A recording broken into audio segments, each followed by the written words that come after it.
What is the mission of the U.S. General Services Administration's Office of Chief Financial Officer? How has GSA's CFO transformed how his office operates? And what can federal CFOs do to promote automation and transformation? I'll explore these questions and so much more with our very special guest, Gerard Badorrek, Chief Financial Officer at GSA. Joining our conversation from IBM is Troy Edgar. You lead an office that is essential mission support for GSA, which is an essential mission support agency for all of the federal government. So I was wondering, what are your specific responsibilities as GSA's Chief Financial Officer? And more interestingly, how do your efforts support GSA's overall mission? Yeah, so very good question. And traditional financial functions, financial management, internal controls, financial reporting, the annual financial audit, budgeting are all part of the CFO responsibilities. In addition, we have responsibility for the strategic plan and GSA's annual performance plan. When I think about our responsibilities, there can be a couple of different broad buckets. One is operational work, and that's the fund certification that's important in government, processing invoices, payroll, a variety of operational functions. We are also responsible for reports that are sent to Congress or OMB, the Congressional Budget Justification, the agency financial report, the annual performance plan, the strategic plan. So a lot of operational responsibility around budgets and reports that are submitted. But the interesting part of the job is really the strategic initiatives and how we focus on generating value for GSA. So we conduct briefings for our business leaders at GSA. We think about technology modernization, robotics, standardizing processes, employee engagement, advisory services, RPA implementation, and agency-wide compliance is important as well. So there's a variety of areas where the CFO organization can help the rest of GSA be more successful. And it's really about trying to help all of GSA think about how they can get more value out of the resources that we have and the funds that we spend. With such a large or significant portfolio, Gerard, I was wondering, would you kind of elaborate on the challenges, management or otherwise, that you face in your current leadership role, and how have you sought to address them? Yeah. So, I'd like to start with our role is to help GSA and our partners and our business units to be successful. So the CFO office really thinks about the challenges that they face because we're thinking about solutions, and we also have the budget responsibilities and the strategic plans. So from an overall GSA government perspective, one of the first challenges is the future of work and the future of the federal real estate portfolio. So as agencies do more remote work, we'll need to think about what the needs of the workspace are. That is going to be a big challenge as it is in the private sector over the next 5 years. We also think a lot about technology modernization. GSA is responsible for the administration of the Technology Modernization Fund, and really thinks about how we can drive technology across the government. A third area that as a CFO I'm very interested in is how the federal government can move forward smartly on shared and centralized services. So we have common business functions across agencies, and we really have to think about how to manage them best from a government perspective. Within the CFO organization, our financial operations are strong. We measure performance on a monthly basis, have a real good idea of all of our metrics and how we're performing. But when I think about the challenges, they're really and how can we continue to add more value? So, a couple of areas that have been our focus for the last year or so are critical thinking, innovation, and relentless pursuit of results. So critical thinking is how do you think like a CFO? And I want everybody in the organization to be thinking that way. Innovation is how we can change how we do things and bring in technology and generate more value. And then the relentless pursuit of results is really pursuing value and getting as much value out of the organization and resources as you can. Gerard, I was wondering, what is your approach to transformation and setting organizational strategy? So that was something that that I really enjoy. And I think when I interviewed with GSA, I actually put together a 100-day plan, and I can still look back at that and I sort of chuckle at some of those things. But I think I stuck to a lot of it. I think the first thing that you need to do is understand where the organization is today and where you want it to be. So, organizations are at different stages, and some may need a lot of operational work. Some may need more advisory work. But, I think there are some common approaches. And one of the first things that I think is important in transformation is, and I would do this in 60 days, is do a rapid organizational assessment. So what are the organization's most important outcomes and deliverables? Are they delivering them successfully? What are the critical services? What are the high value services? The second area is really organizational challenges. What can you change? Does the organization structure allow you to deliver high value services? Does it promote that? Does it promote teamwork and efficiency and effectiveness? Do you have the right people in the right jobs? And what are some of the changes you can make with the structure that will help the organization function better? And then I think a third area is change readiness. So how ready is the organization to transform? What's the culture morale? How strong is internal teamwork? Are they ready to embark on a transformation initiative? So those are some areas you can think about. When I think about, once you undergo this, really think about what some of the short-term wins are. Identify the change champions in the organization, because not everyone has the same tolerance for taking on major change. So I think being able to identify who can help you do that is important. Having a set of metrics on how the organization was performing before and after the transformation is important, because you want to demonstrate improvement. And I think operational leaders, we all know that if you make changes, if there is one small problem, then that can be pointed to as a problem of the organization. You need to look overall at how the organization was important. And then finally, a real important area is employee-centric transformation. So when you think about an organization and the changes you want to make, there's some things as a CFO that I know had to happen right away organizationally. But then once we wanted to put that organization together, you have to, if you can allow your employees to be part of that change management and to contribute their ideas on how to change processes and how to think about changes that need to be made, that will be very helpful. And as part of our organization, we actually did some communities of practice, and employees were responsible for looking at processes and coming up with consistent, standardized, and improved processes across the organization. Getting at that second part of my question with respect to this, Gerard, I think you were just getting there, is like, what results have you achieved in your transformation of GSA's Office of Chief Financial Officer? The results have been really significant. It took a year or two to get there, but just to give you an idea, employee engagement. Well, first of all, the performance levels of the organization.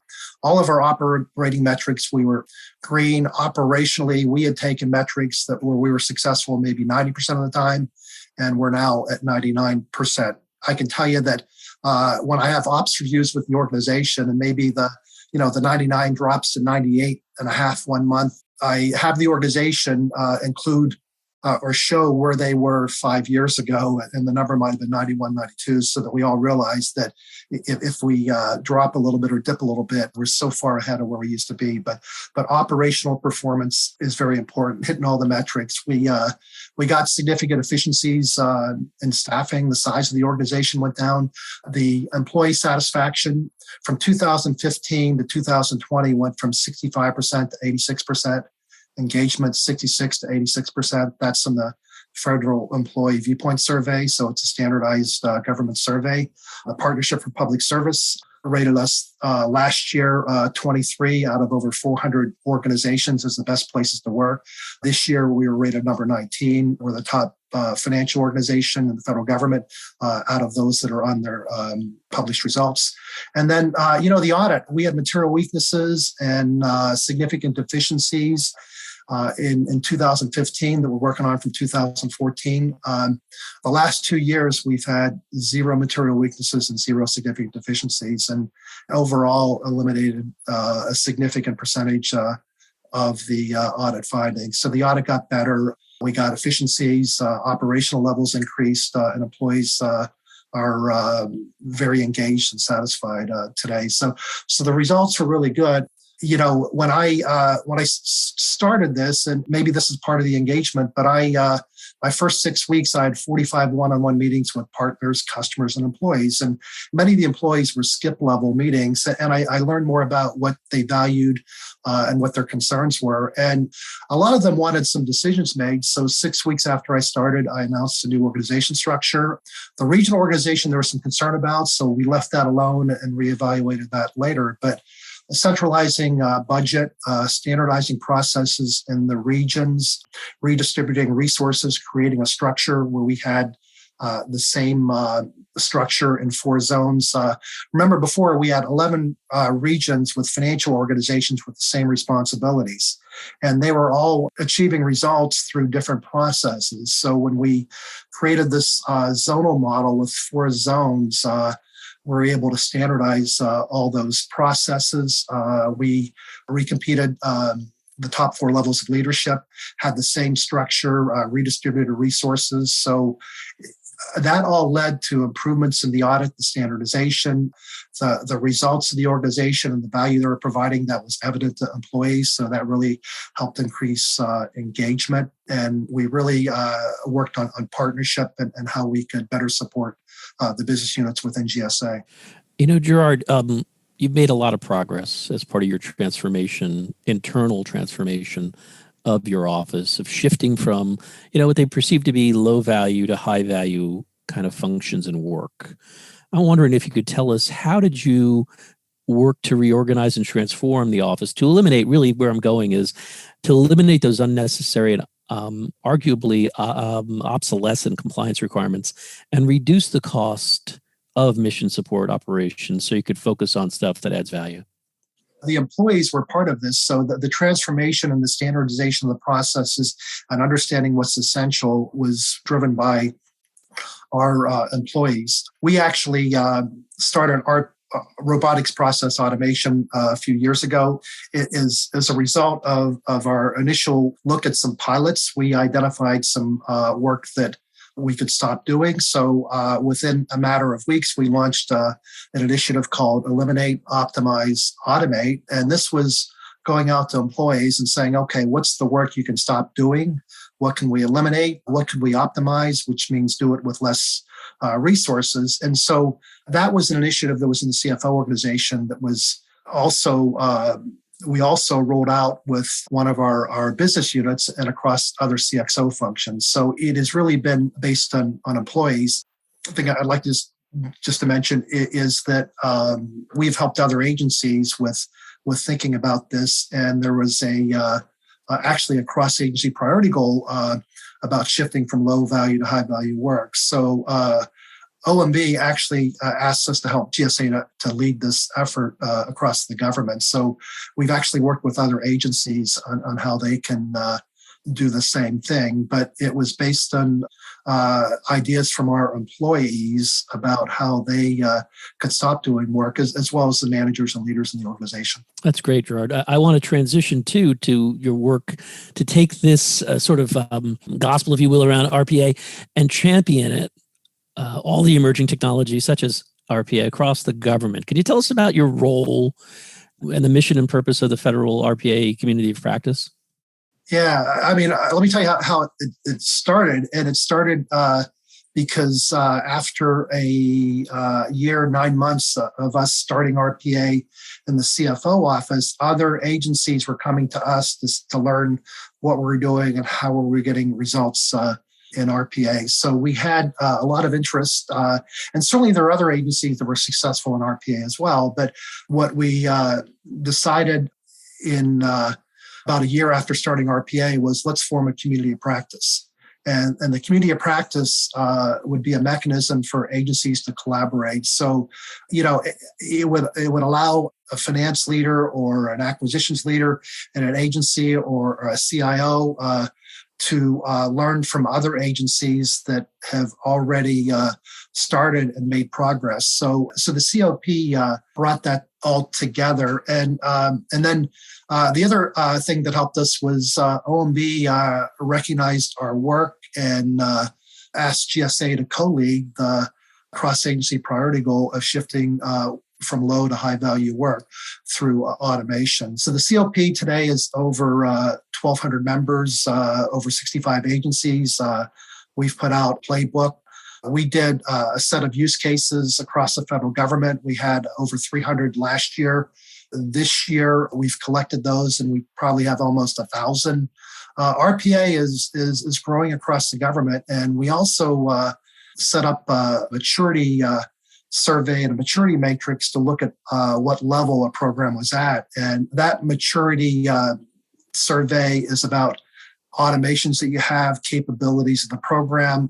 Process improvement is a big advantage of big, good, positive outcome of RPA, because before you do an automation, you have to make sure that you've got an effective, efficient process in place, and that you have that process standardized across the organization. So there are a lot of benefits. And our State of RPA report from fiscal year 19 to 20, we saw 110% increase in automations. And we saw the average hours of capacity per automation go up by about 40%. So we're going to produce that for this fiscal year as well. And I think the results will be really show how much progress we've made in the federal government. Yeah, thank you, Gerard. Right now in the CFO community and even in industry, a big discussion on establishing imminence, and whether it's transformation and automation, whether it's imminence in the way that you recruit and some of the stuff that you've talked about. Kind of in addition to what you said, kind of set a goal and have everybody kind of go after it. Once it's public, it's kind of that JFK 1960s, we're going to the moon. The perspective I was just kind of curious is, I think what you see definitely in industry is you want to kind of bring a lot of people with you. It's not just the talking head at the top. It's really trying to kind of get everybody in there with you to kind of drive this imminence of transformation. And I was just kind of curious, how have you helped to promote, not only just automation and transformation, but just government-wide change, top to bottom? Yeah, it's I've this week talked to the CIO Council about this. I think prior to the pandemic, had discussions with them.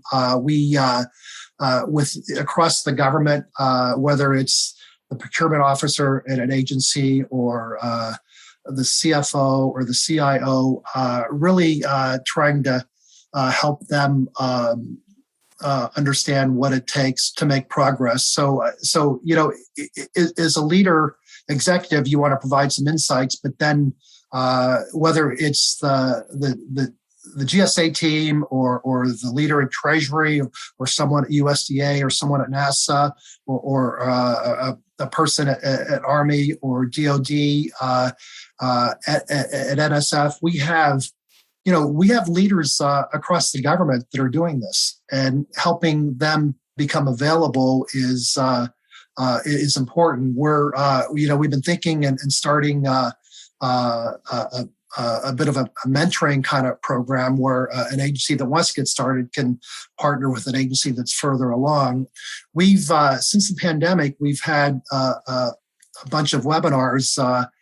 I think about 32, so it's almost 2 a month, and we've had over 7,000 government employees attend those. So that's in the last 14, 15 months, and we're about to publish a rapid process transformation playbook, which will help with the demand generation and the process optimization pieces of RPA. And when I step back and think about what's happened in RPA across the federal government, CFOs and CIOs have really partnered well together. And my challenge to the CFOs is don't think about this just for the CFO organization. Think about it for your whole agency. And just one other comment is, the CFOs require mission parts of the organization to do work to help them process transactions. And to the extent that you can automate that or make it easier for work that's done outside the CFO organization that's CFO related, you're enabling those organizations to free up resources for other activities. So, I know I covered a lot of different ideas, but we're pushing on many different fronts to help the federal government move ahead. And we have a management committee and we have representation from agencies. And, as I said before, the employees in the federal government are excited about working together, helping each other, helping across the agency. And I think you need to identify those employees and give them that opportunity within your organization. This has been the Business of Government Hour, a conversation with Gerard Badorrek, Chief Financial Officer at the U.S. General Services Administration, GSA. My co-host today from IBM has been Troy Edgar. Be sure to join us next time for another informative, insightful, and in-depth conversation on improving government leadership and its effectiveness. Until then, subscribe, download, and listen to the entire interview at Podcast One, iTunes, or on your favorite podcast app, and as always at businessofgovernment.org.